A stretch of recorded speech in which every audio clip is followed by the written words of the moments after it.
भाजपा प्रदेश अध्यक्ष सह राज्यसभा सदस्य दीपक प्रकाश ने राज्य की हेमंत सरकार पर गंभीर आरोप लगाए हैं। आवाज डेली हर्षित टीवी के ब्यूरो देवानंद से बात करते हुए उन्होंने यहां तक कह दिया कि ट्रांसफर पोस्टिंग करने वाली एक बिचौलिया सरकार बन गई है।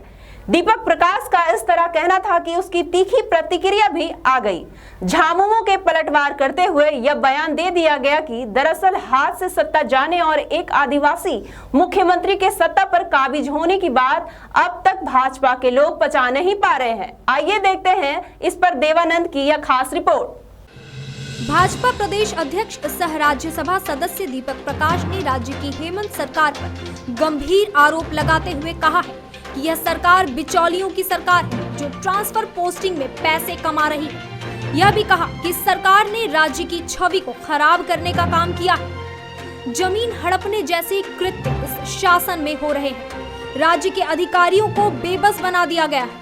अवैध उत्खनन जोरों शोरों से चल रहा है, जबकि पूर्व की भाजपा सरकार ने अपने समय में जनहित में कई अच्छे काम किए थे।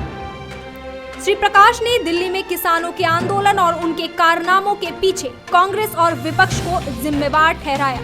भाजपा अध्यक्ष दीपक प्रकाश का यह बयान आते ही प्रत्युत्तर में झामुमो के केंद्रीय महासचिव सह प्रवक्ता विनोद पांडे ने श्री प्रकाश ने दिल्ली में किसानों के आंदोलन और उनके कारनामों के पीछे कांग्रेस और विपक्ष को जिम्मेवार ठहराया।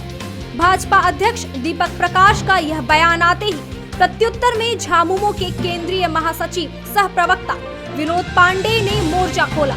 उन्होंने कहा कि बीजेपी बातें बना रही है और मनगढ़ंत आरोप लगा रही है, क्योंकि वे लोग एक आदिवासी मुख्यमंत्री हेमंत सोरेन को पचा नहीं पा रहे हैं। जेएमएम के केंद्रीय महासचिव और सह प्रवक्ता विनोद कुमार पांडे ने बीजेपी की ओर से लगाए हुए आरोपों का खंडन किया।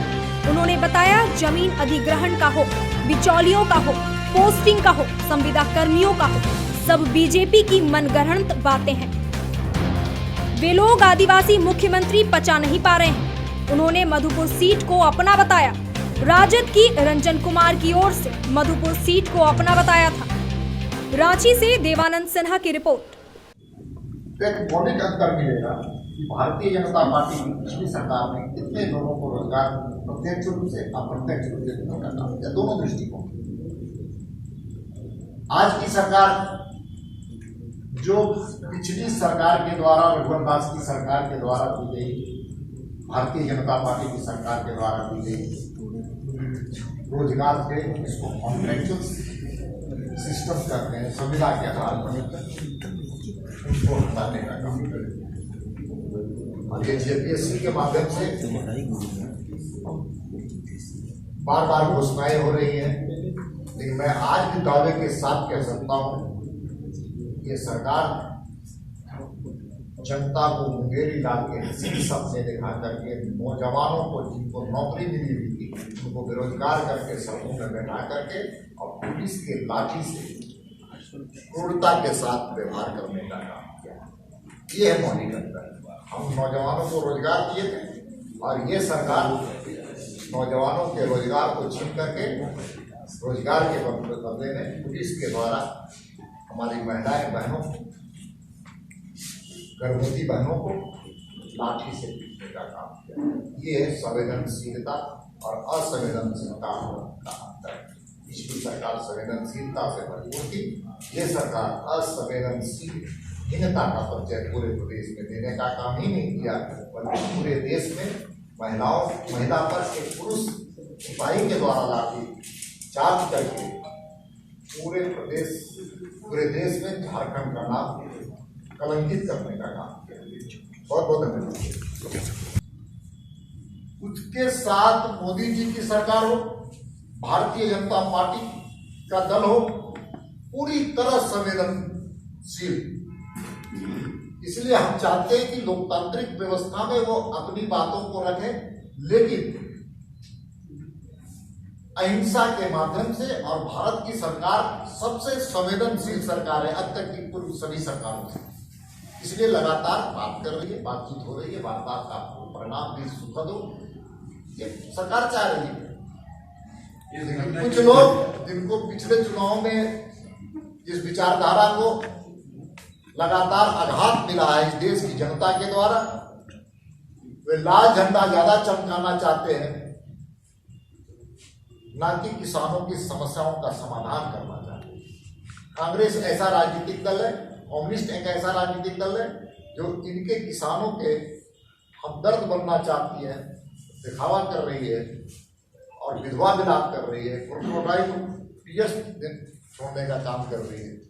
इसको देश की जनता ने नजदीक से देखने का। झारखंड मुक्ति मोर्चा का कहना है कि किसानों के आंदोलन में आपके पार्टी के नेता और कार्यकर्ता शामिल होकर इस तरह का किए ताकि किसानों के मुख्य मुद्दा से भटकाया जा सके। बड़ा दुर्भाग्य है, कौन कहता है पता नहीं, झारखंड मुक्ति मोर्चा के किसी नेता ने कहा है, कोई सम्मानित नेता ने कहा है, मैं नहीं जानता हूं कि किस व्यक्ति ने कहा है, तो उसके मानसिकता का, उसके विचार पर मेरा प्रश्न चिन्ह है। भारतीय जनता पार्टी का कार्यकर्ता इस देश के हित के लिए, समाज के हित के लिए, किसानों के हित के लिए बलिदानी भी देने का काम करता है। झारखंड मुक्ति मोर्चा क्या जाने किसान और किसानियत, क्योंकि यह इसी के शासनकाल में यूरिया की कालाबाजारी होती है। इन्हीं के शासनकाल में जो किसान के द्वारा उत्पादित फसल है उसकी बिक्री केंद्र की हालत जर्जर हो गई।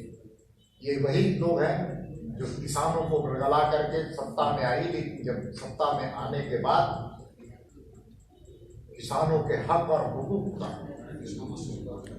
सबसे ज्यादा अधिकार छीनने का काम किया। किसानों को बरगलाने का काम किया था कि हमारी सत्ता आएगी तो हम ऋण माफ कर देंगे 2 लाख। आज कहाँ गया? उन्होंने कहा था कि हम सत्ता में आएंगे तो किसानों को मुफ्त में बिजली देंगे। कहाँ गया?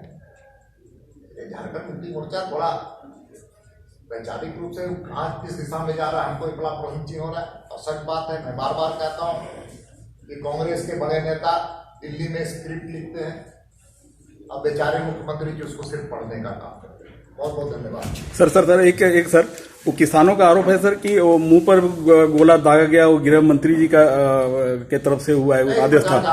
जवाब नहीं, क्योंकि हमारी सरकार किसानों के हित के लिए, जनहित के लिए काम करने वाली सरकार। ओके, मैं आज जेएमएम के केंद्रीय महासचिव तथा प्रवक्ता मैं विनोद पांडे जी से बात कर रहा हूँ। सर, आपको आवाज दिल्ली हर्षी टीवी में स्वागत है। सर, कल प्रेस कॉन्फ्रेंस में बीजेपी का बहुत सारा आरोप है, जैसे जमीन का मामला है, बिचौलिया का है और ट्रांसफर पोस्टिंग का है, बहुत सारा है। सर, इसके बारे में क्या कहना? देखिए, भारतीय जनता पार्टी को इस तरह के आरोप लगाने का कोई नैतिक अधिकार नहीं है। नैतिक अधिकार इसलिए नहीं है कि जिस सरकार ने राज्य में जमीन का बंदरबाट किया, विकास के नाम पर, उद्योग लगाने के नाम पर देश के चुनिंदा चहेते लोगों को उन्होंने जमीन देने का काम किया, आज वो जमीन किसी काम का नहीं है, ना उसका उपयोग हो रहा है, ना जो रैयत है उनके काम आ रहा है। तो इस तरह की जो बातें भारतीय जनता पार्टी के द्वारा कही जाती है वो बिल्कुल निराधार और बेबुनियाद है। जहां तक ट्रांसफर पोस्टिंग का बात है तो सरकार में इस तरह की प्रक्रियाएं चलते रहती है, और जो सरकार ट्रांसफर पोस्टिंग का उद्योग चलाती थी वो सरकार हमारी सरकार को, यानी हेमंत सोरेन के नेतृत्व में चलने वाली सरकार के ऊपर में जो आरोप लगा रही है, इसका भी कोई मायने मतलब नहीं है। अब भारतीय जनता पार्टी को इस राज्य के लोगों ने जो जनादेश दिया है वो जनादेश है विपक्ष में बैठने का और राज्य के विकास में सहयोग करने का, राज्य के लोगों के अपेक्षा पर खरा उतरने का। लेकिन भारतीय जनता पार्टी को ये दर्द सताता है कि उनके हाथ से सत्ता चली गई। क्या कारण रहा उसके पीछे, इसकी भारतीय जनता पार्टी को समीक्षा करनी चाहिए। और जिस तरह का आरोप भारतीय जनता पार्टी के प्रदेश अध्यक्ष के द्वारा या उनके प्रवक्ताओं के द्वारा लगाया जाता है कहीं यही तो कारण नहीं है कि इस राज्य की जनता ने उन्हें आज इस जगह पे बैठा दिया कि जहां पर वो अपना विपक्ष का नेता तक नहीं चुन पा रहे हैं, उस लायक भी वो नहीं है, तो दूसरे दल से आयातित नेताओं को ला करके और आप विपक्ष का नेता बनाने का जो सपना देख रहे हैं, जो प्रयास कर रहे हैं, हमको लगता है कि उससे बेहतर होता कि आप अपने दल से किसी को आगे करके और नेता प्रतिपक्ष बनाते, तो इस राज्य के लोगों की जो अपेक्षा है उसको शायद आप पूरा कर सकते थे। सर एक ये भी आरोप लग रहा है कि जो संविदा लोग बैठे हुए हैं बिरसा चौक में, उसको लाठीचार्ज किया गया और उसको एक गर्भवती महिला को इतना मारा गया कि बेहोश हो गया। ये आरोप है जी, इसमें कितनी सच्चाई है ये आप भी थोड़ा पता कर लें। हम लोग आरोप पे और बिना कोई साक्ष्य के किसी तरह का टिप्पणी करना उचित नहीं समझते हैं, लेकिन विपक्ष की जो भूमिका होनी चाहिए उस भूमिका को भारतीय जनता पार्टी बेहतर ढंग से निभाए तो इस राज्य के लोगों का विकास में कहीं ना कहीं सहयोग होगा। लेकिन अगर हम अपने रास्ता से भटक जाएंगे, अपने उद्देश्य से भटक जाएंगे, तो निश्चित रूप से वो विकास विनाश की ओर जाने लगता है और यही भारतीय जनता पार्टी के लोगों के द्वारा किया जा रहा है। इसका उदाहरण है, आप देखेंगे कि इस राज्य में जब हेमंत सोरेन की सरकार ने शपथ लिया और शपथ लेने के बाद किस तरह से ये राज्य संक्रमण से संक्रमित हुआ, किस तरह से कोविड-19 का प्रकोप इस राज्य में नहीं पूरे देश में रहा। उस दरमियान भी भारतीय जनता पार्टी के लोग ये आरोप लगा रहे थे कि सरकार कुछ नहीं कर रही है, लेकिन हेमंत सोरेन के नेतृत्व में इस सरकार ने सीमित संसाधनों में जो काम करके दिखाया वो इस राज्य में ही नहीं देश और दुनिया में भी उसकी तारीफ हुई।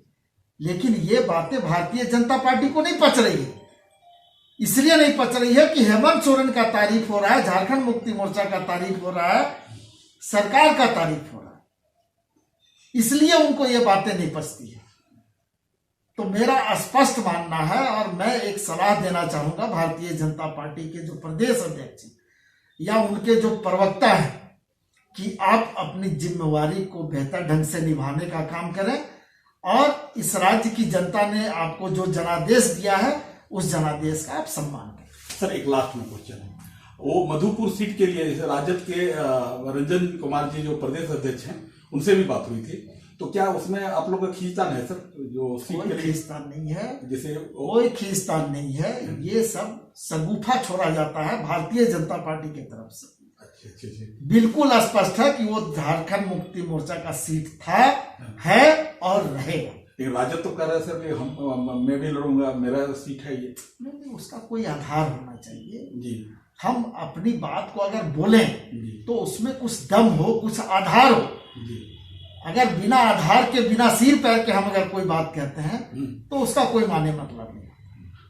ओके सर, ये हमारे साथ विनोद पांडे जी थे, केंद्रीय महासचिव और जुझारू नेता और प्रवक्ता जो कहिए आज। Okay sir, thank you. आवाज डेली टीवी में आपको धन्यवाद सर, धन्यवाद।